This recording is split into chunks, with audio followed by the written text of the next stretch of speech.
Good morning. How are y'all doing? I want to go over this week's assignments. First of all, I want to say I changed the look of the homepage so that you can better see the weekly assignments, the readings, the quizzes, and stuff. I'm in student view, so basically each one of this should be mirrored exactly what you see, and each one of these is an assignment to complete or something to view.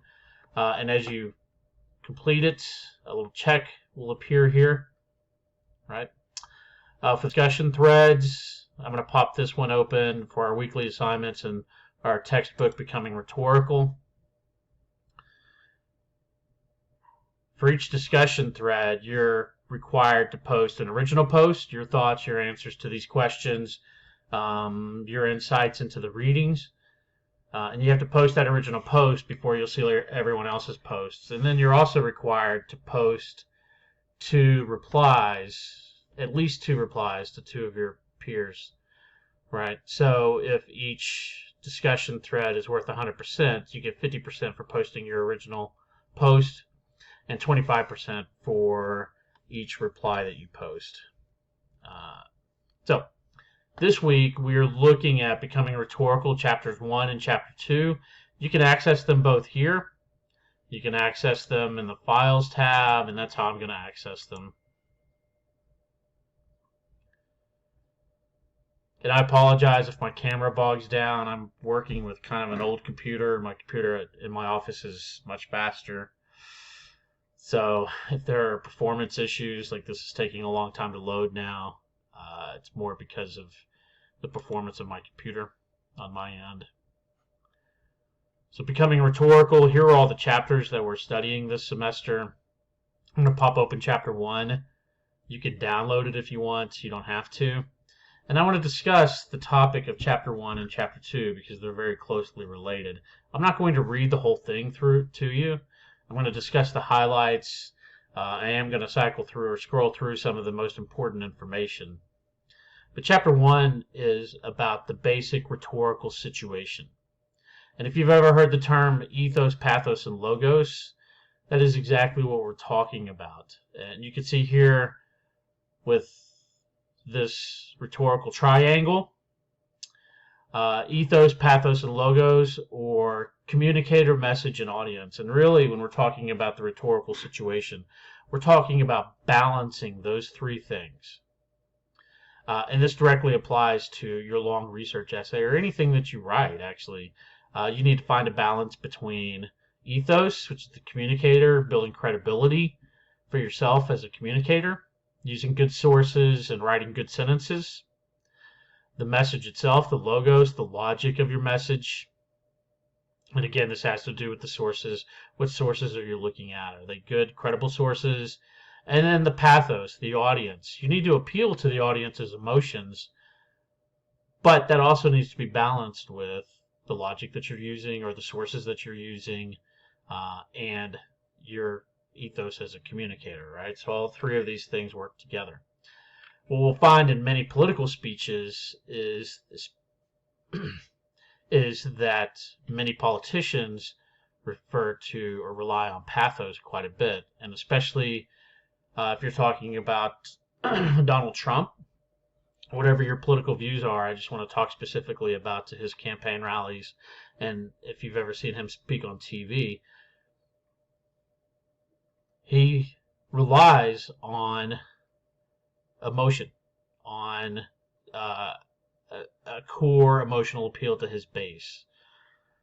He really doesn't rely too much on logos, messaging, sources, or reliable information. He does build ethos by wearing a suit, wearing a tie, and then we'll get into that. All right, so moving through these things, how communicators build ethos. Communicators build ethos through practical intelligence, a virtuous character, and goodwill. And those are the Aristotelian definitions of that. On the next page, we'll see, so what does that really mean? How does a communicator build ethos? And here we have this picture of Ronald Reagan. And right away, he's clearly building ethos by the fact that he has on a suit and tie, so we understand that he's serious. His hair looks nice.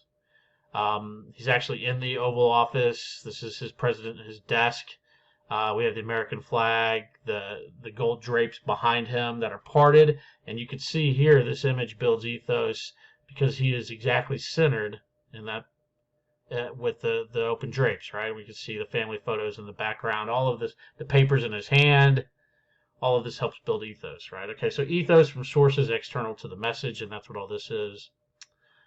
What you may already know about the communicator, the topic, the means by which the message is being received, other external sources, gestures, dress, facial expressions, and tone of voice. And so this is building ethos with things out external to the message. Ethos from the message itself. Ethos also has to do with the content of the message. How does the content of the message convince you that it's trustworthy? The tone and style of the message, the evidence that's used to support these points is big in building credibility. Also, is your writing good? That is, a lot of sentence fragments or run-on sentences or misspelled words damages your credibility or your ethos as a writer. The message, what is the communication about? The message of an act of communication refers to its content. What is the audience supposed to take away from the communicative act? The appealing to the audience through logos. Logos refers to how the logic or content of the message appeals to the audience. It's important to note that logic here doesn't necessarily equate to formal philosophical logic or even good logic. Again, Donald Trump appeals to his audiences both, and I'm not bashing Donald Trump, he just happens to be the current president. He appeals to his audience through pathos, through emotional appeal, and he appeals to his audience. The logos that he uses doesn't always rely on verifiable fact. But that resonates with his core group of voters.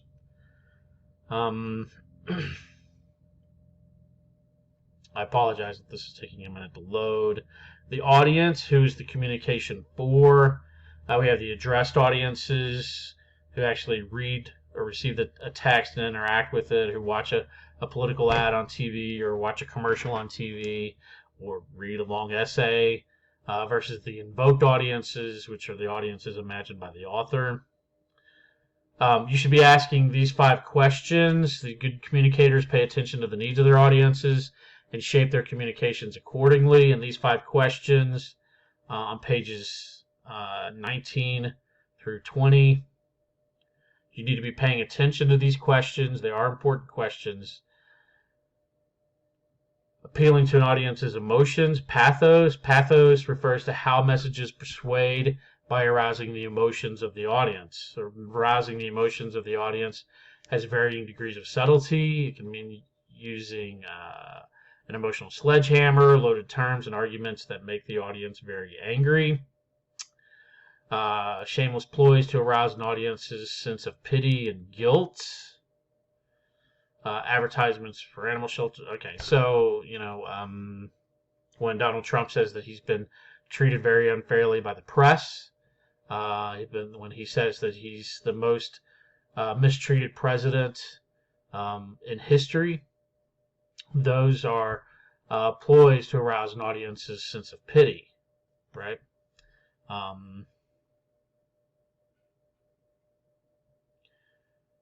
And I want to go back up to page 1 just to emphasize that you should be appealing to the audience's emotions, just as your message should be using credible sources and building logos that way. And you, as a communicator, should be building your ethos or credibility.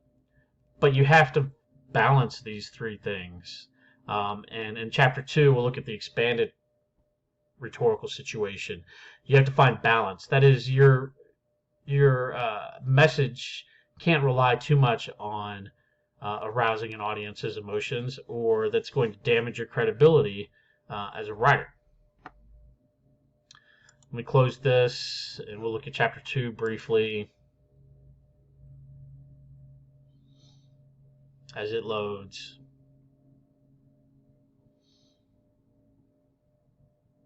Chapter 2 looks at those three things. We've talked about ethos, pathos, and logos. Chapter 2, I want to focus on, when they talk about the expanded rhetorical situation, I want to focus on exigence. Why? Why is this act of communication taking place right now? I want to focus on context, mostly. Exigence and context. Purpose, medium, circulation, modality, genre are certainly important. But today, right now, and for your long research essay, you should definitely be talking, in your rhetorical analysis of your written text and the short videos, should be talking about exigence. Why is this taking place right now? And context. How does this fit into the larger context of American culture in May 13th, 2020? So the expanded rhetorical situation, context, what are the circumstances of communication? And there are four types of context. One is citational context. Citational, citations, a works cited page, citational context.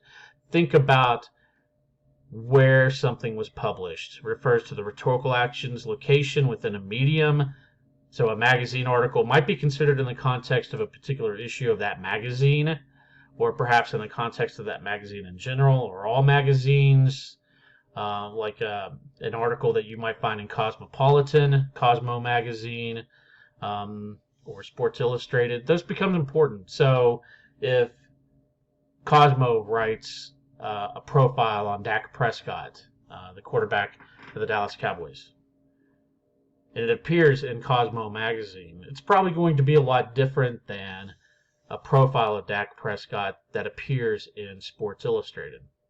In Cosmo, it may focus more on his family background, the status of his relationships, what he considers to be important in his partner.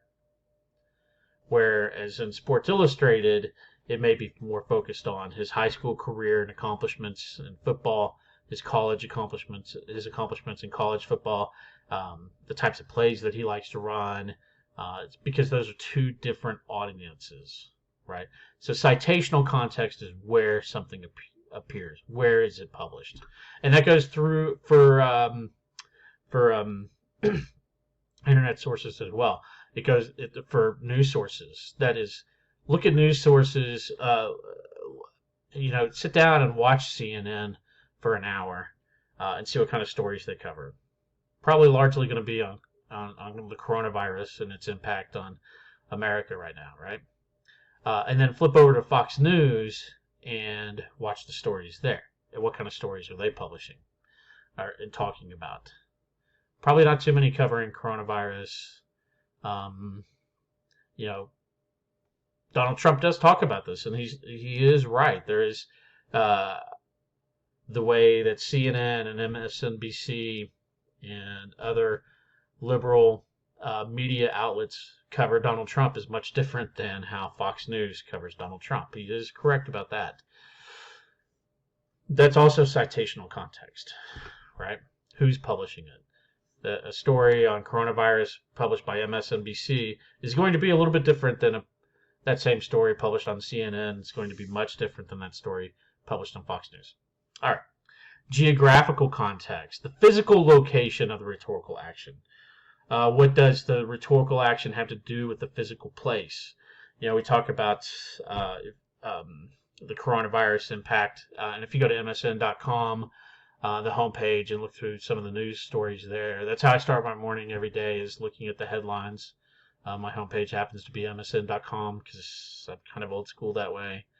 And it has a coronavirus response listed for every state. And it has that every morning, a state-by-state breakdown of the coronavirus.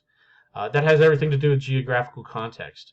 Geographical context, how has COVID-19 affected Utah? My oldest daughter lives in New York State. She lives in Binghamton, New York. So it's not in the city, but geographical context, she certainly has a much different view and experience of of the coronavirus than we do in Utah or my friends and family in Texas, right? So where something occurs is definitely important. That's part of context. Historical context, everything exists in time, so all rhetorical actions have an historical context. Look, I'm just going to keep going with this example of the coronavirus. When we talk about historical context, many people talk about the Spanish flu epidemic in the 1900s, the early 1900s.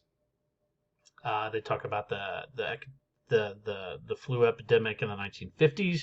They compare the death rates. We just hit over 70,000 this week. When we hit 60,000, a lot of media outlets were talking about how more people have died from the coronavirus than died in the Vietnam War.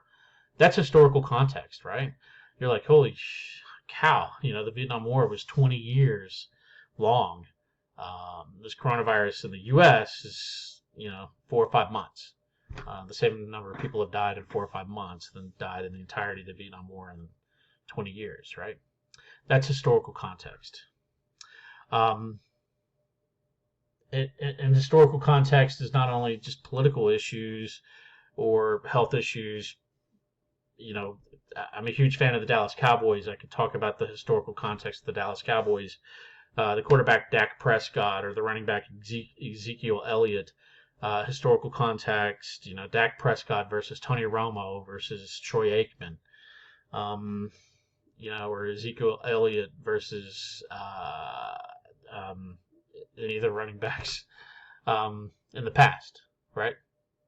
That's historical context. Sociocultural context is, the textbook says the trickiest contextual category because in many cases sociocultural forces may be difficult to grasp or see.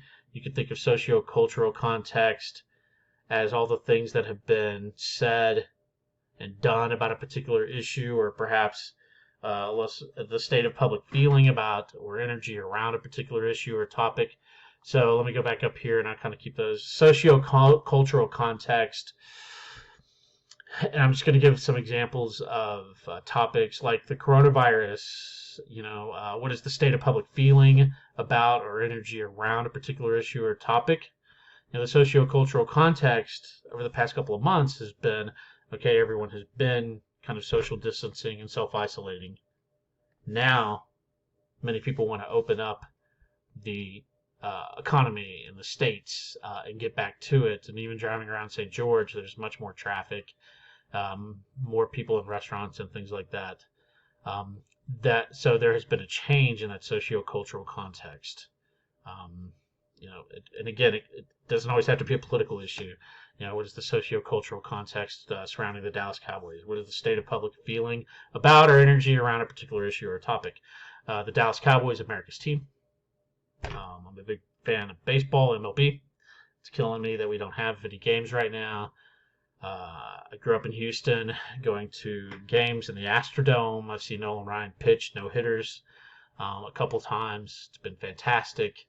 I was super pumped when the Astros won the World Series in 2017 and made another run in 2018, and I was absolutely devastated about this cheating scandal, signal stealing scandal that broke last year.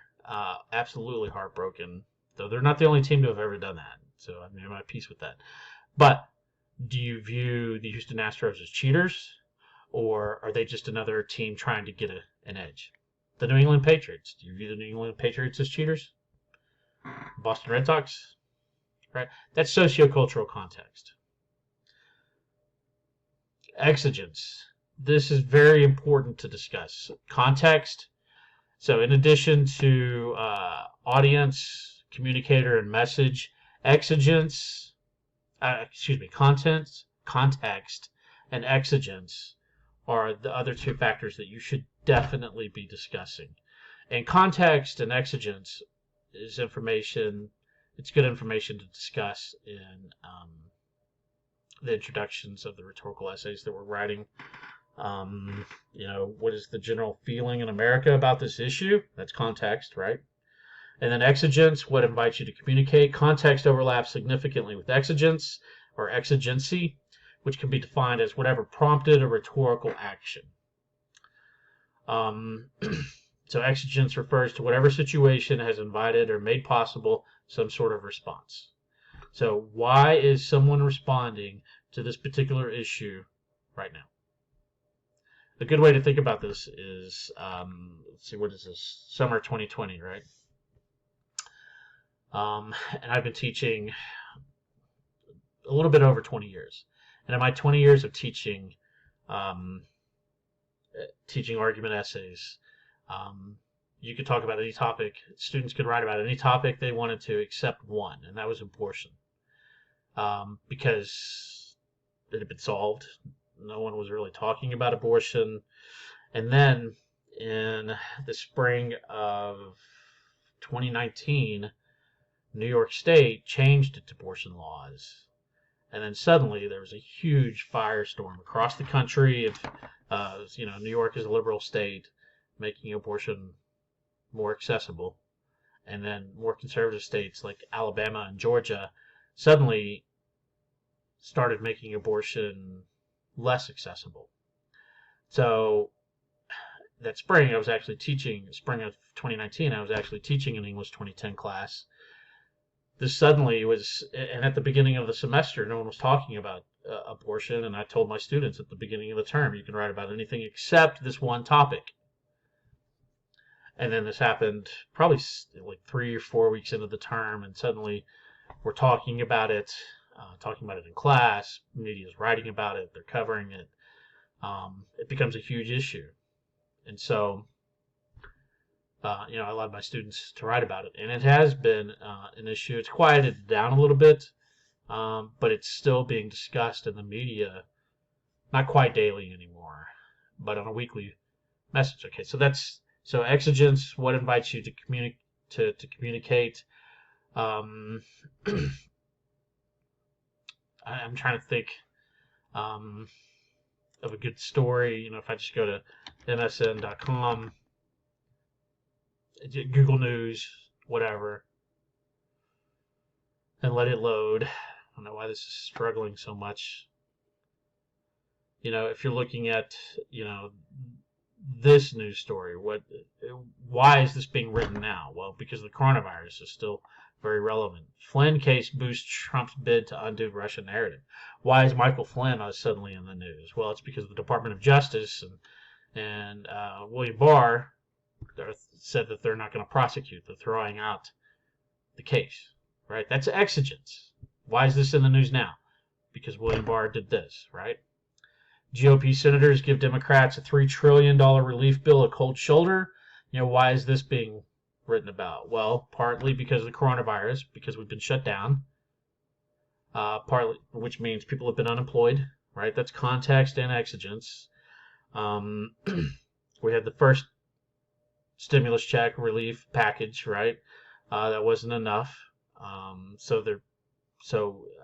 we're looking at another possible relief package, right? So that's all exigence. Let me find my file, right? It is sometimes complex and multi-layered. A pattern of uncivil behavior on campus that you notice can be exigence. Let's see. Moving through. Let me scroll back up here. So these are good questions right here. Investigating exigence. What event or series of events prompted this rhetorical act, which is a news story or anything else, right?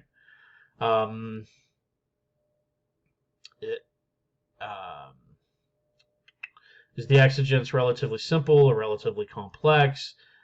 And that's not a yes or no. Well, that is a yes or no question. Or, it's relatively simple. No, it's relatively complex. Okay, but then you need to explain how it's simple or complex. What might this event mean to the audience, and how might that have shaped the format and content of the rhetorical act? So these are things you need to consider, definitely. And there's some more notes on the exigence that you should read.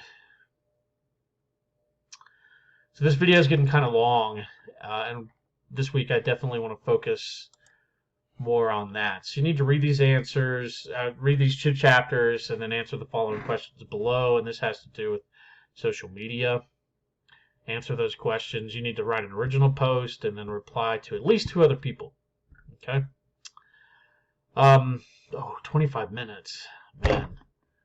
Well, the good news about being able to watch this video is you can watch it for a little bit, and then when you get tired of my screeching voice, you can pause it, right? And then you can come back to it later. Okay? All right. If you have any questions, let me know. Otherwise, keep plugging away. You need to be logging in every. I'm not gonna nag you about logging in every day, but you should be logging in every day. Checking the status of this class every single day, not putting it off any single day. But you guys know that, right? All right. Have a good one. I'll talk to you later.